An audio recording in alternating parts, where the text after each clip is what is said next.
The world watched the beautiful side of sports when India's women finally lifted a World Cup title. There was tears, there was triumph, and also we saw how a nation stood up and applauded.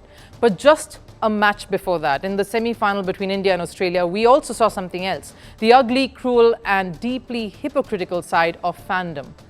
Australia pace spearhead Mitchell Starc was there in the stands cheering for his wife and skipper of the women's team, Alyssa Healy. She got out, her team lost, yet the internet hailed Starc, calling it husband goals, and him supportive, adorable even. A man supporting his wife is always seen as endearing. Somehow that is seen as going the extra mile, maybe even the reason the woman shines. In this case, Alyssa Healy. But that same act just a few years ago drew hatred and misogyny when it came from a woman. Remember 2015, Anushka Sharma was in the stands when India lost the World Cup semi-final to Australia. Virat Kohli got out early and suddenly she became the villain of a whole nation. Branded a bad omen, a distraction, the jinx. Trolled mercilessly, abused online, and for what? For simply being there and supporting the man that she loved in a moment that was critical for him and his side. That's not just hypocrisy, that's a deep-rooted issue disguising itself as passion and fandom.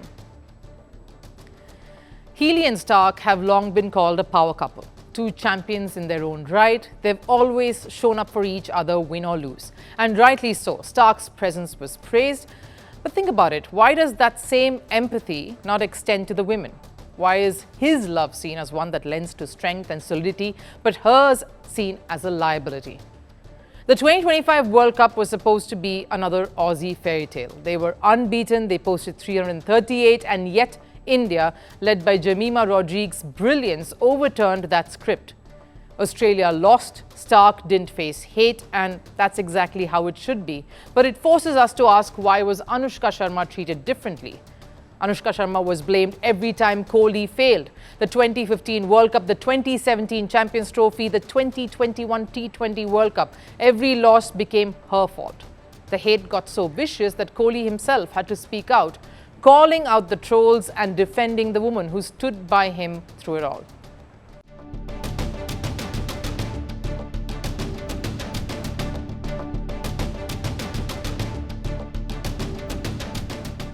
And every time he triumphed after that, from the 2022 Pakistan Masterclass to India's 2024 T20 title to the Champions Trophy earlier this year, he made sure the world remembered who'd been there with him all along.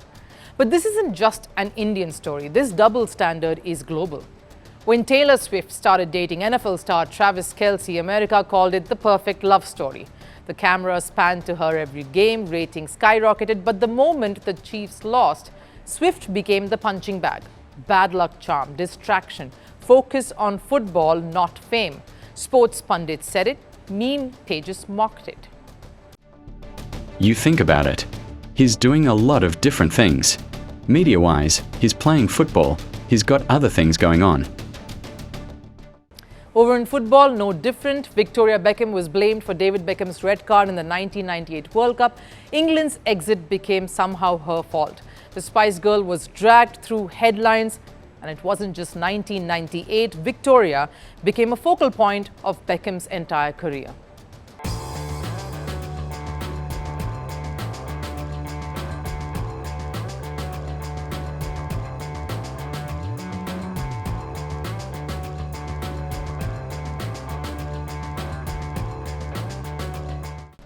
Even Formula One has had its share. Lewis Hamilton's ex, Nicole Scherzinger, was trolled every time he lost a race. Max Verstappen's partner, Kelly Piquet, is still called his bad luck charm by fans every time he falters.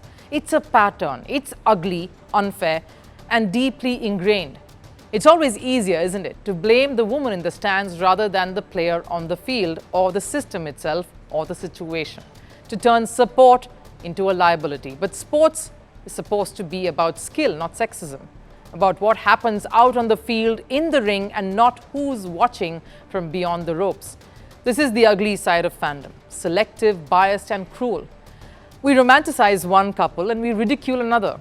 We call some power couples and others bad luck charms. I guess it's easier to find a scapegoat than to really face the truth at times. So the next time you see a partner in the stands, smiling, nervous, probably praying, doing their bit of superstitions to keep it going, remember that's not a jinx. That's faith, loyalty and love. Maybe it's time we stop calling that bad luck and start calling it what it truly is, the most beautiful part of sport. Want the facts? The latest developments? News that gets straight to the point.